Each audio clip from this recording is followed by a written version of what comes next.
और खूब जम के उन्होंने नशा कर लिया। नशा करके फिर वो पहुंच गए नदी के किनारे, नाव चलाएंगे। नाव पे बैठ गए और सारी रात उन्होंने नाव चलाई और सुबह हुआ तो नाव वही थी जहाँ से चलाई, क्योंकि वो नाव की पतवार खोलनी होती है, वो बंदी रहती है ना नाव का, वो नहीं खोला था, जो उसमें रास्ता नहीं खोला था, बिना रास्ता खोले उस नाव पे बैठ गए और चलाते रहे, जब उसको सोचते रहे कि नदी पार होगी, नदी पार ही नहीं हुई। तो हमारी हालत भी वैसी ही है, हम भी पूरी जिंदगी चप्पू चलाते रहते हैं, इतना चलाते हैं कि थक जाते हैं, मर जाते हैं, फिर भी लास्ट में पता लगता है कि कहीं पहुंचे नहीं है, कुछ भी नहीं पाया, कुछ पाया ही नहीं है। जिसको पाना कहते थे वो तो कुछ भी नहीं था, कुछ भी नहीं था, हाथों से सब छिनता चला गया। बालू रेत की भांति सरकता जीवन, जैसे बालू रेत नहीं रुकती हाथों में, ऐसे ही कुछ भी नहीं रुका, ये शरीर नहीं रुक रहा। जब बच्चा होता है कितना प्यारा लगता है ना, बच्चा कितना प्यारा लगता है, धीरे धीरे से जैसे वो बड़ा होता चला जाता है उसके भीतर प्यार रहता ही नहीं, अब उससे कोई प्यार नहीं करता। शुरू में शुरू बच्चा पैदा होते ही सब प्यार करते हैं उसको, जो भी देखता वो प्यार करता है। थोड़ा बड़ा होने पे केवल अपने अपने प्यार करते हैं और अपने माँ बाप प्यार करते हैं, और बड़ा होने पे केवल माँ बाप रह जाते हैं, और धीरे धीरे बड़ा होता होता जवान होता है, सुंदर भी हो जाता है, और फिर जवानी जब ढलती है तब सुंदरता भी खत्म और प्यार भी खत्म, सारा कुछ खत्म हो जाता है। और बुढ़ापा आते आते ऐसे हालात हो जाते हैं जैसे कोई कूड़े के ढेर से बच के निकलता है ना, ऐसे बूढ़ों से बच के निकलते हैं। कूड़ी पड़ी हो तो बच के नहीं निकलते, बोले इधर से निकल जाए, ऐसे ही घर में बूढ़े बैठे हो इधर से उधर से बच के निकलते। क्या बन गए हम? कूड़ी बन गए हम। और पूरी कोशिश करी, मेहनत करी, पर उस मेहनत का फल क्या है? उस मेहनत का फल ये है, रिजल्ट ये होता है, बच्चे कहते हैं मेरे लिए तुमने किया ही क्या, फिर ये रिजल्ट मिलता है। और तुम कहते हो हमने इतना किया, इतना किसी ने धरती पे किया ही नहीं। और गुरु ब्रह्मानंद जी को कहते हैं कि गुरु ब्रह्मानंद जी ने बहुत कुछ किया। क्या किया उन्होंने? किसी का ब्याह नहीं करा, किसी का भात नहीं भरा, किसी का छुच्छक नहीं दिया, किसी की सगाई नहीं करी, फिर क्या कर दिया? इससे ये साफ पता चलता है कि क्या करने से तो ये है कि कर दिया। अब तुमने जो किया उसमें एक भी काम ऐसा नहीं जिसको ये कह दिया जाए कि तुमने बहुत कुछ किया। असली करना क्या है? असली करना क्या है? भजन करे मनवा मन की गुफा में, भजन करे मनवा मन की गुफा में, भजन करे मनवा मन की गुफा में, भजन करे मनवा मन की गुफा में, भजन करे मनवा मन की गुफा में।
मनवा कारिया हे भजन कर मनवा मन की गुफा में भजन कर मनवा मन की गुफा में भजन कर मनवा मन की गुफा में भजन कर मनवा मन की गुफा में भजन कर मनवा मन की गुफा में भजन कर मनवा मन की गुफा में भजन कर मनवा मन की गुफा में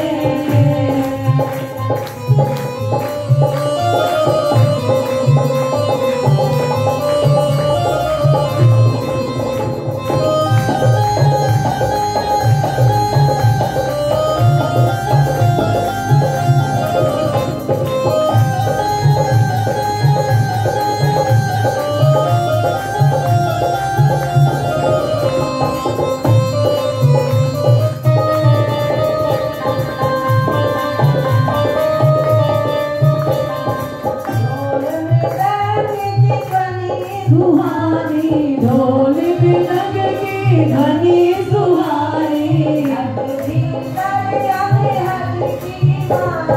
धन भीतर अनहद की वाणी रहो मन की गुफा में श्रवण कर मनवा मन की गुफा में भजन कर मनवा मन की गुफा में भजन कर मनवा मन की गुफा में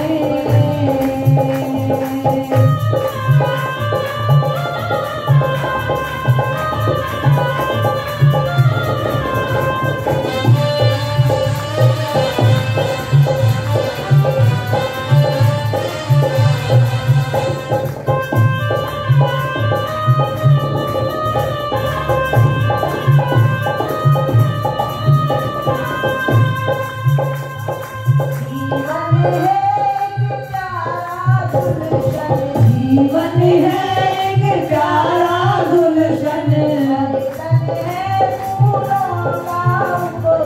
धड़कन है फूलों का उपवन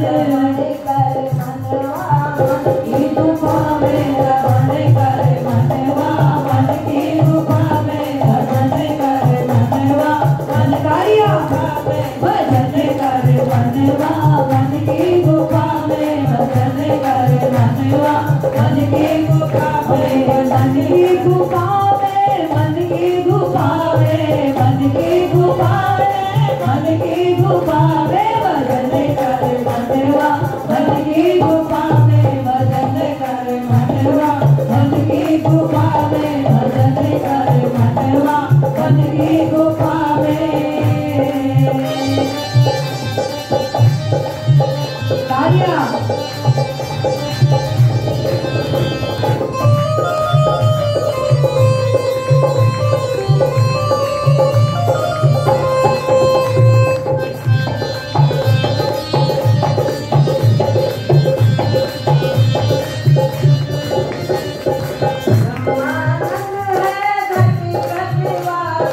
ब्रह्मानंद है घट घट वासी शील शरण की है अभिलाषी मन की गुफा में दर्द कर मनवा मनवा भजन कर मनवा मन की गुफा भजन कर मनवा मन की गुफा में भजन कर कारिया मन की गुफा ऊपर हाथ लगे ओ भजन कर मनवा मन की गुफा में भजन कर मनवा पीछे वाले मैं भजन कर मनवा मन की गुफा में भजन कर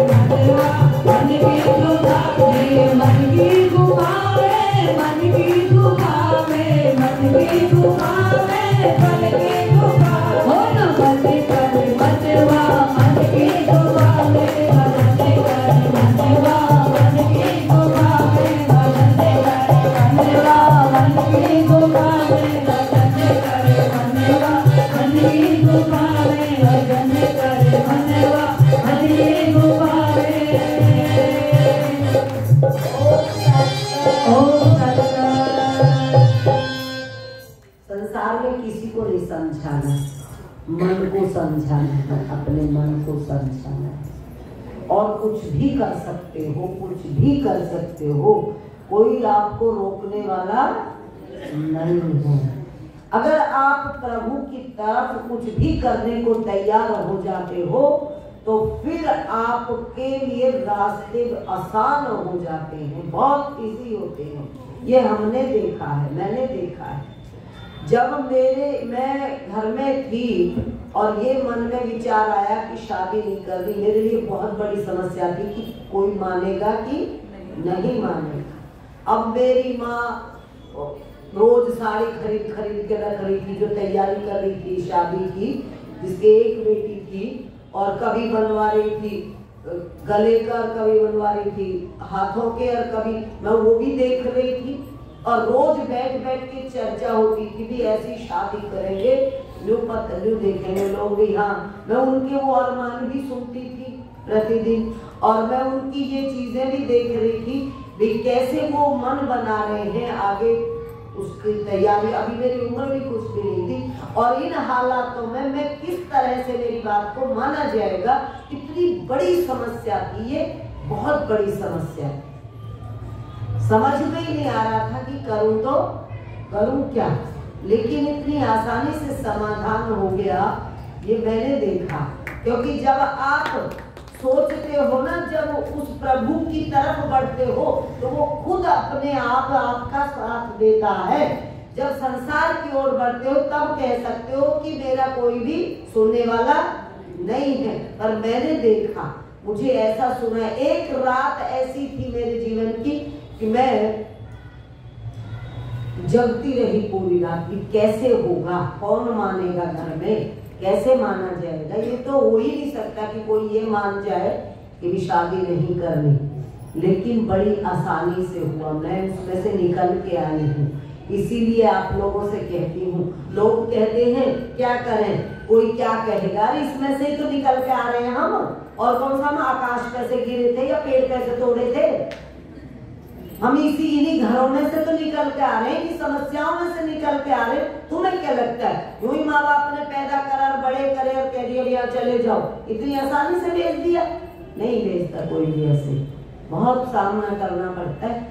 एक का नहीं करना पड़ता, पूरे कुनबे का करना पड़ता है।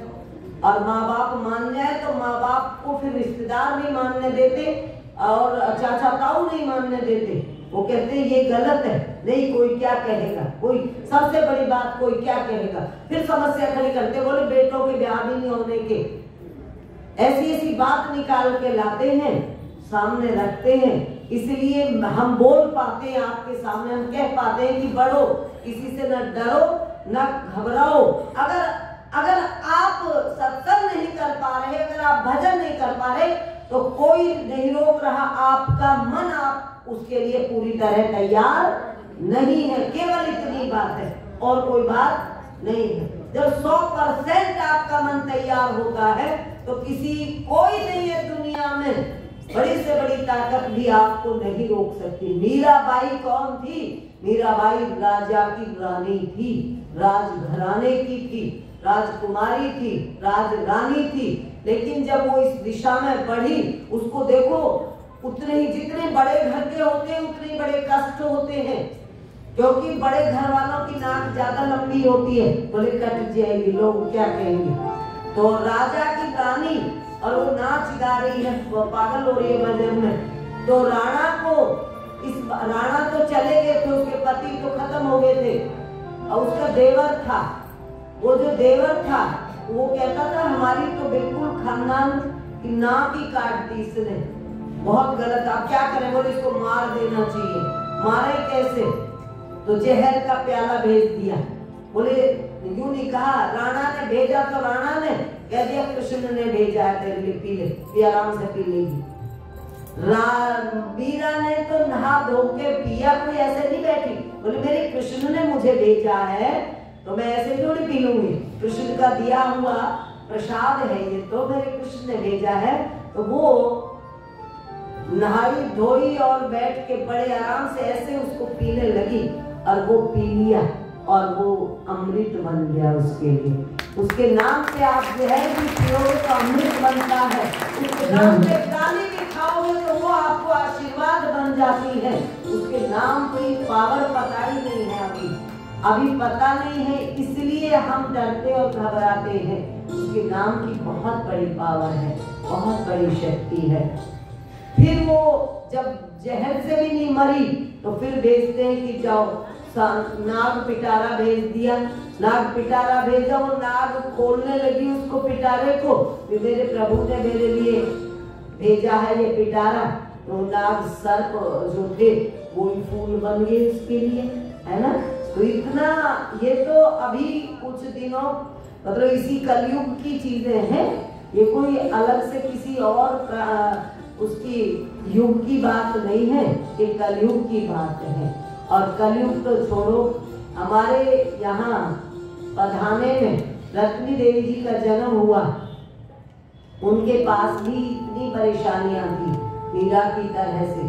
जब रत्नी देवी जी को आने नहीं दिया जाता था गुरु जी के पास, और इतनी समस्याओं का सामना करके वो आई। जब वो बुढ़नपुर भंडारे की मैं सुनाया करती हूँ, वहाँ भंडारे में चली गई थी किसी तरह किसी के साथ, तो उनके भाई को जब पता लगा तो वहीं पहुंच गया। वो बुढ़नपुर पहुंच के उसने, गुरुजी भी हैं और सारे बैठे हैं, और बाल पकड़ के खचेड़ना शुरू कर दिया।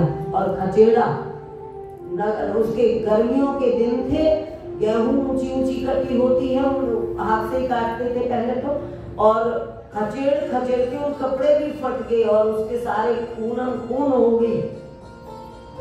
लेकिन वो रोक थोड़ी पाया, ले गया और उसने रात को रत्नी देवी जी ने वो बाल ही काट दिए। बोले बाल मेरे अपवित्र हो गए हैं, जिसने दुष्ट ने छुए हैं, बाल काट दिए। और फिर अगले ही गुरुजी ने कह दिया था बैठे बैठे, इसका सारे बोले कि ये नहीं देख सकते हम जो ये कर रहा है इसका भाई। बोले नहीं, उसका भाई है, वो उसके 3 पैंड भी करे तो भी हमें कुछ नहीं बोलना, काट भी देगा तब भी हमें कुछ नहीं बोलना। तो वो ले गया।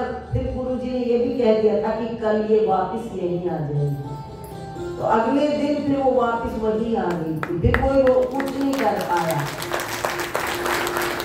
आपकी लगन कितनी है, आपकी तड़प कितनी है, मायने इस बात के हैं और किसी बात के नहीं है। जरा सी बात से डरने का कहा मतलब, जब जहर से नहीं डरे, जब नागों से नहीं डरे, तलवारों से नहीं डरे। रत्नी देवी जी के भाई ने और मामा ने तलवार उठा ली और कहा काट डालेंगे। खड़ी होगी, काट दो, काटो, जबरदस्ती चिपट गई, काटो काटो। काट पाए नहीं, काट नहीं पाए, ना रोक पाए, कोई नहीं रोक सकता।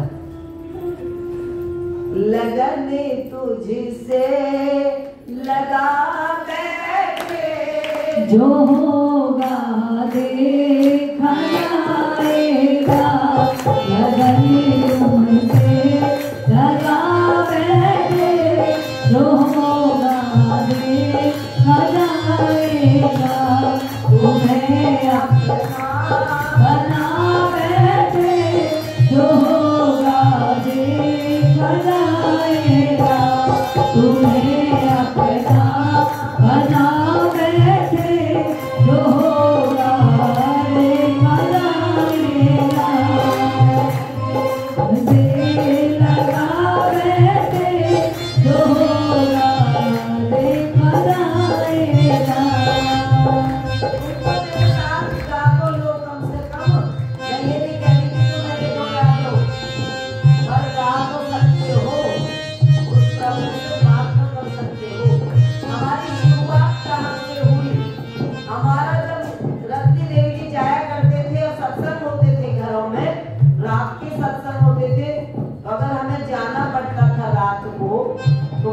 चुपचाप निकलते थे। हमारी हवेली थी 2-3 मंजिल की, छोटी ईंटों की हवेली नहीं होती, इस प्रकार की हवेली थी। और हवेली के दरवाजे पर एक बैठक थी, उस बैठक में हमारे बाबा सोते थे। और हमें वो दरवाजा कैसे भेजना होता था कि बाबा को न पता लग जाए कि हम जा रहे हैं, कहीं बाहर जा रहे हैं, सत्संग में जा रहे हैं। घर में किसी आदमी को ना पता लगे कि हम सत्संग में। इस तरह से चोरी से जा जाके हमने सत्संग में का आनंद लिया। आप बिना मतलब की चोरी मत करो, अगर आपको करना है तो प्रभु के नाम की कितनी ही चोरी कर डालो, कोई दिक्कत नहीं, उसका कोई पाप नहीं लगता। अगर उसके नाम की आप चोरी करते हैं, चाहे धन की चोरी करो चाहे समय की चोरी करो, कोई दिक्कत नहीं। वहाँ झूठ भी सच का काम करता है, क्योंकि आपने किसके लिए बोला? प्रभु के लिए बोला, सत्संग के लिए बोला, वहाँ सब चलता। और वैसे करोगे, अगर किसी को दुख पहुंचाने के लिए, अगर किसी को कष्ट पहुंचाने के लिए, अगर किसी को धोखा देने के लिए, तो वहां आपका पाप का फल मिलता है, वहां आपका पाप में शामिल हो जाता है। झूठ भी बड़े, हमने ये सारे इसके रिजल्ट भी देखे हैं, किया भी है और रिजल्ट भी देखे हैं। किस प्रकार से हमने इस चीज में इसका परिणाम देखा है, पूरा परिणाम देखा। अब तुम ये देखो कि मेरे पिता लड़का देख आए हैं और बात पक्की कर रहे हैं। अब उन हालातों में विवाह से रुकना कितना मुश्किल काम था। सब कुछ तय कर आए हैं, लेन देन भी तय कर आए, सब कुछ। उन हालातों में भी रिश्ते को खत्म कर देना, रोक देना, ये किसकी ताकत थी? मैं कहाँ कर सकती, मेरी थोड़ी चलनी थी ना, क्योंकि उसके नाम पे ये फैसले थे। तो जिसका नाम था वही तो सारी पावर है, वही तो सारी शक्ति है। शुरू में जब करते थे तो लोगों का भय लगता था, डर लगता था, लोग क्या कहेंगे, लेकिन रुके नहीं, लगे रहे, गुप्त रूप में लगे रहे।